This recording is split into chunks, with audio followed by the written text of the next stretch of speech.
Hello everyone, this is Qasim Qureshi और आज मैं आपका जो हेरिडिटी और इवोल्यूशन चैप्टर है उसका नेक्स्ट पार्ट कंटिन्यू करने वाला हूँ, right.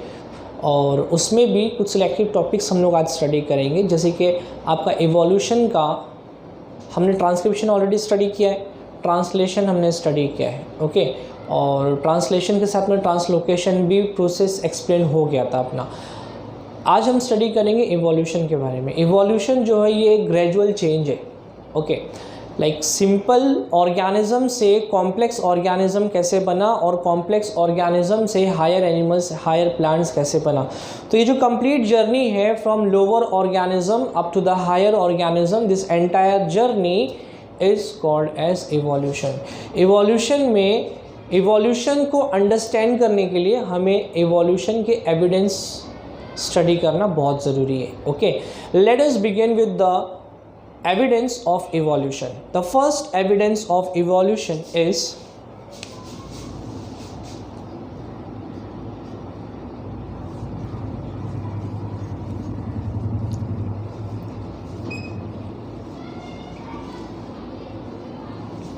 morphological evidence, okay. The second evidence for evolution is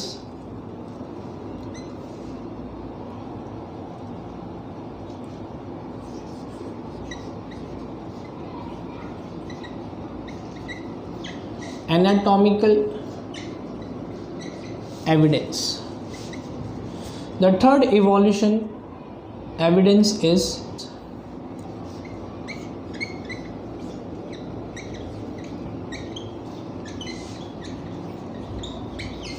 vestigial organ. Fourth evidence है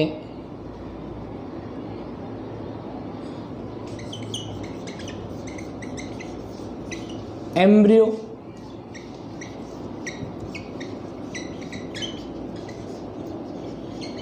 एम्ब्रियोलॉजिकल एविडेंस, ओके बेटा। चलिए, तो ये चार एविडेंस है। फर्स्ट मॉर्फोलॉजिकल एविडेंस हमें जो स्टडी करना है वो है मॉर्फोलॉजिकल एविडेंस। सेकेंड हमें जो स्टडी करना है वो है एनाटॉमिकल एविडेंस। थर्ड वाला है vestigial organ and the last and the fourth one we can say it is embryological evidence. इसके अलावा भी हम एक छोड़ रहे हैं, एक एविडेंस मिसिंग है और वो है पैलेओंटोलॉजिकल एविडेंस, ओके। तो फिफ्थ वाला है पैलेओंटोलॉजिकल एविडेंस, ओके। चलिए, अभी एक एक करके हम स्टार्ट करते हैं कि ये एविडेंस एक्चुअली है क्या, ओके। एविडेंस का सिंपल मीनिंग है प्रूफ, किसी चीज़ का सबूत इकट्ठा करना, उसे हम कहते हैं एविडेंस। आइए स्टार्ट करते हैं मॉर्फोलॉजिकल एविडेंस।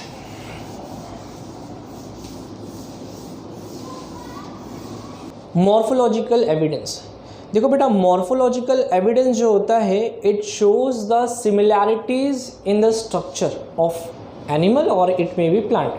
प्लांट का भी सिमिलैरिटीज हो सकता है और एनिमल का भी सिमिलैरिटीज हो सकता है, okay. Similarities between the animals, between the plants, that is called as morphological evidence, ठीक। अब मॉर्फोलॉजिकल एविडेंस को समझने के लिए मैं आपको एक प्लांट में एग्जाम्पल देता हूँ। लाइक ये लीफ है, ओके, और लीफ के सेंटर में इसको हम बोलते हैं वीन, और वीन से निकलते हैं वीनलेट्स लाइक दिस, ओके। और ये जो वीन्स है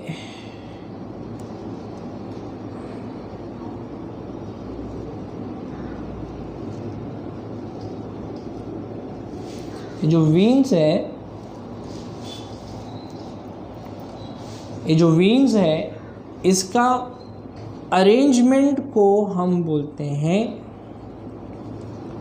वेनेशन। क्या बोलते हैं? Venation, right. वेनेशन बेटा दो टाइप का होता है, एक होता है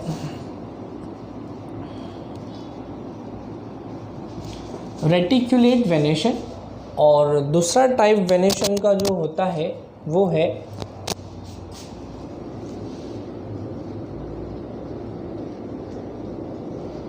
पैरेलल वेनेशन, ओके। एक है रेटिकुलेट वेनेशन और second type of venation is parallel venation. Reticulate venation जो होता है, अगर लीव्स के अंदर ये जो वीन्स है, ये वीन्स किसी भी तरीके से अरेंज रहेगा anyhow, okay, as you can see here. इसके बाद में then you can find subdivision also like this. So if the venation is like this, we call it as, let us understand what is parallel venation. You might have seen grass. So this is a leaf of grass, okay.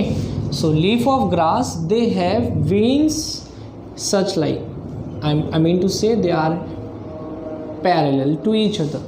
So when the veins are parallel to each other, we call it as parallel venation, and when the veins are arranged anyhow in a form of a network, we call it as reticulate venation.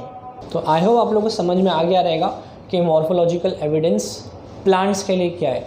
Now the example that is given in the text book में बेटा जो example दिया है वो reticulate venation का example दिया है। So when we notice similarities between the leaves of different plants, then we call it as that morphologically they all belongs to same group, okay. It means that इनका जो origin रहेगा वो origin भी एक common origin रहेगा, जहाँ से ये plant का origination हुआ है इन वालों का, इसका origin same रहेगा, और ये ऐसे group वाले plant जो होते उसके अंदर भी आपको origin जो है similar दिखेगा, right। Now इसके बाद में फ्रूट्स का भी आपको एग्जांपल देखने को मिल जाएगा, like in all 3 different plants you can see the similarities which is existing between the structure of fruits, right. Now if you talk about animals, okay, this was plant. Now if you talk about animals, what are the similarities that you can notice there? The similarities, right? Nostrils. If you see that dog, then sheep and fox, in all those 3 animals, the nostrils, the shape of nose, it is same. Structure of eye is same. They have external ears, that is called external pinna, okay. So these are the similarities existing between the animals, right? So this is what the morphological evidence is, right? Now we'll start with embryological evidence. Embryological evidence. Let us first know the meaning of embryo, then only we will understand the evidence of embryology. The word embryological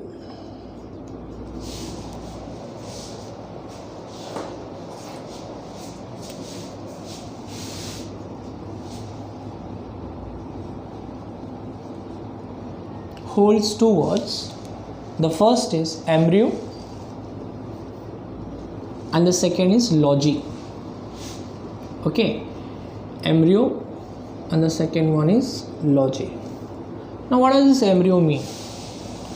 Now once upon a time we all were in the womb of our parent, right? We all were in the womb of our parent. So this is the mother's womb and this we are, okay. So this structure, the early developing part in the womb of the mother, we call it as embryo, okay. We call it as embryo, right? And when we are studying about embryo, then it is called as embryology, okay. And when we are studying about embryo, we call it as embryology. Now our heading is embryological evidence. It means that evidence which are related to embryo, okay. So if you see the embryo of human being, of tortoise, rabbit, then sheep, then any of the animal, if you see the early stages of development of embryo, okay, early development of embryo, then you can find similarities between all those animals. So when the similarities is present in between all such animals, we can say that their origin is common, okay. So here we can say that embryologically all these organisms, they all are related to each other, they all have similar origin, right? Okay, तो ये था बेटा आपका embryological evidence, ठीक। और एक चीज़ हम और भूल गए उसके अंदर, कनेक्टिंग लिंक।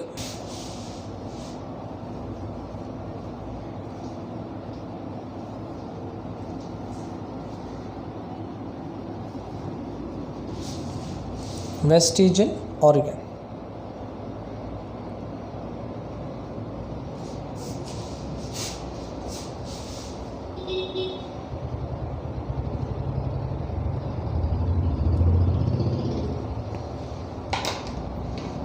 देखिए वेस्टिजियल ऑर्गन ऐसे ऑर्गन होते हैं बॉडी में, वो बस आपके बॉडी में प्रेजेंट तो है, बट बॉडी में ऐसे ऑर्गन का कोई भी यूज़ नहीं होता है। ऐसे ऑर्गन्स को हम बोलेंगे vestigial organs. The organs which are present, which are useless and present in the body, such organs we call it as vestigial organ। Human being में बहुत सारे वेस्टिजियल ऑर्गन है। Okay, first vestigial organ which is found in the human body is appendix. Appendix जो है ये आपका small intestine जहाँ पर आकर के लार्ज इंटेस्टाइन से कंबाइन होता है, ये आपका लार्ज इंटेस्टाइन है। ओके, और इसके अंदर ये वाला पार्ट जो है ये आपका स्मॉल इंटेस्टाइन है। तो ये स्मॉल इंटेस्टाइन यहाँ पे आके बेटा कनेक्ट होता है।